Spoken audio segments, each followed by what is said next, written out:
Assalamualaikum warahmatullahi wabarakatuh. Innal hamdalillah nahmaduhu wa nasta'inuhu wa nastaghfiruh wa na'udzu billahi min shururi anfusina wa min sayyiati a'malina. Man yahdihillahu fala mudilla lahu wa man yudlil fala hadiya lahu.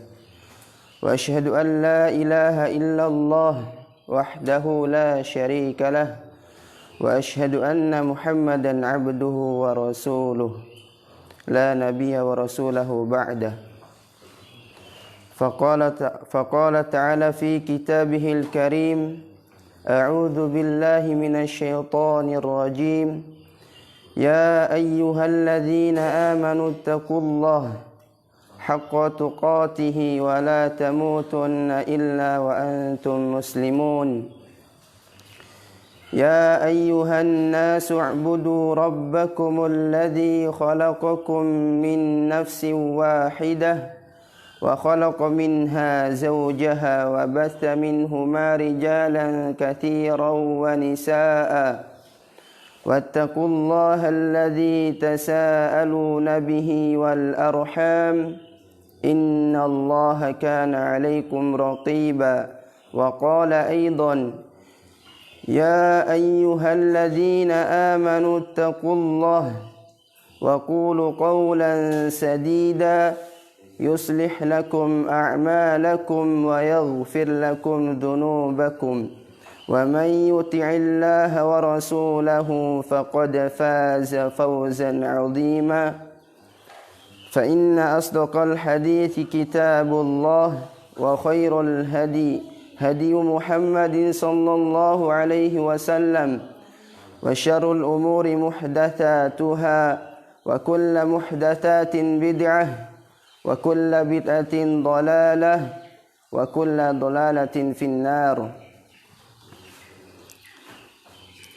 Segala puji hanya milik Allah yang telah memberikan kita nikmat, baik itu nikmat keimanan, nikmat kesehatan, dan nikmat waktu luang. Salawat dan salam semoga senantiasa yang tercurah kepada baginda kita, yaitu Nabi kita Nabi Muhammad sallallahu alaihi wasallam, serta sahabatnya, keluarganya, dan para mengikuti beliau hingga akhir zaman. Ana berdiri di sini ingin menyampaikan sebuah tausiah singkat yang berjudul mengikhlaskan niat dalam menuntut ilmu. Imam An-Nawawi rahimahullahu berkata, keutamaan berjalan untuk menuntut ilmu, dan seorang harus menyebutkan menuntut ilmu syar'i dengan syarat wajib mengharap wajah Allah, ikhlas. Meskipun ikhlas ini syarat dalam semua ibadah, akan tetapi para ulama mengingatkan kepada kita,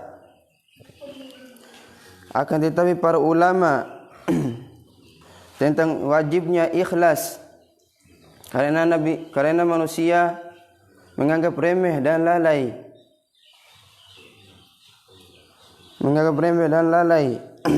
tentang ini ikhlas, apalagi orang-orang yang baru belajar menuntut ilmu dan seperti mereka.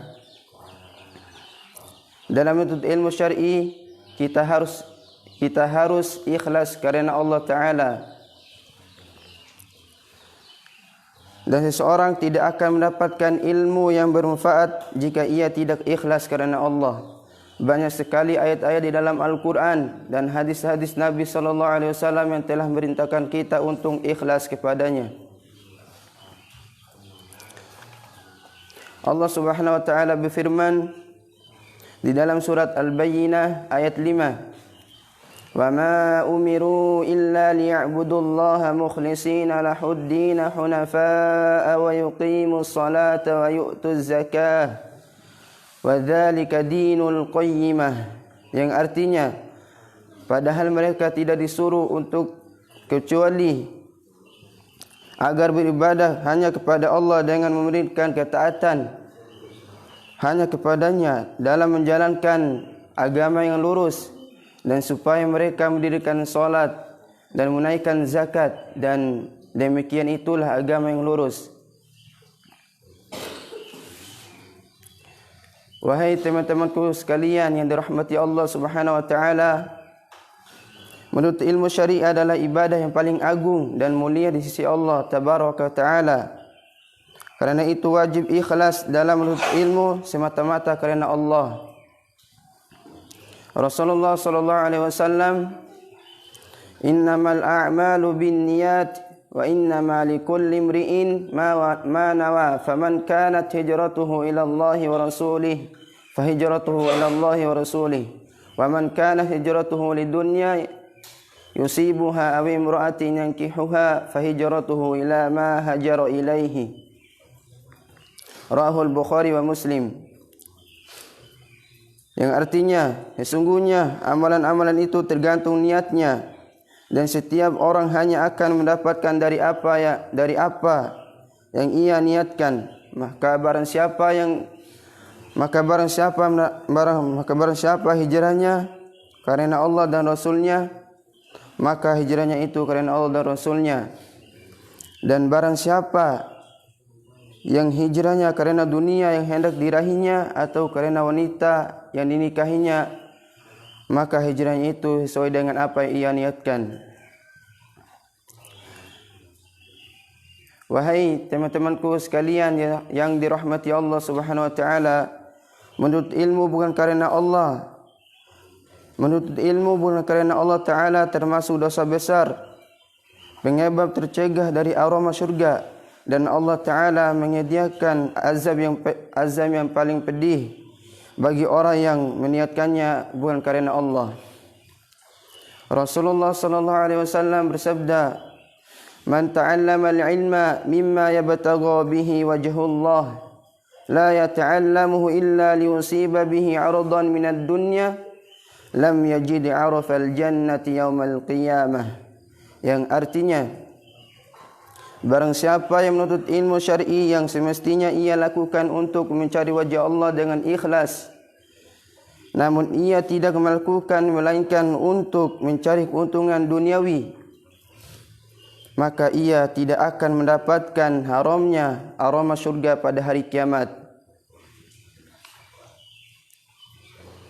Wahai sekalian teman-temanku yang dirahmati Allah Subhanahu wa taala, kita tidak boleh menuntut ilmu dengan tujuan untuk berbantahan dengan ulama atau membantah orang-orang yang bodoh, atau agar kita merasa lebih hebat dalam suatu majelis. Barang siapa yang melakukan yang demikian, maka berhati-hatilah terhadap neraka Allah.